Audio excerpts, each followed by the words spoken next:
itself. Over to you. What's in your kitty? मैं एक short trading idea दूंगा आपको। लास्ट में 2 में शॉर्ट लगेंगे फॉर शॉर्ट टर्म। आप यहाँ पर 3355 के स्टॉप लॉस के फ्यूचर्स में शॉर्ट पोजीशंस कर सकते हैं। Sir, can you please repeat the name again? Last में 250। Okay, last one into जी. Yes. एक बेरिश पैटर्न बन रहा है डेली चार्ट के ऊपर और आई थिंक रिजल्ट्स में be up to the expectation. But we would attempt a short trade here. 3655 का स्टॉप लॉस रहेगा। 3550 और 3500 के टारगेट्स के लिए इसको शॉर्ट जी ठीक है। तो फर्स्ट स्टॉक रिकमेंडेशन आ गई, that's Larsen and Toubro. So second भी है कोई?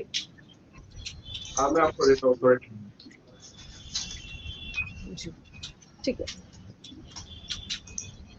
तो सर तब तक मैं किसी और एक्सपर्ट के साथ कंटिन्यू कर लूं? हाँ, या श्योर। ठीक।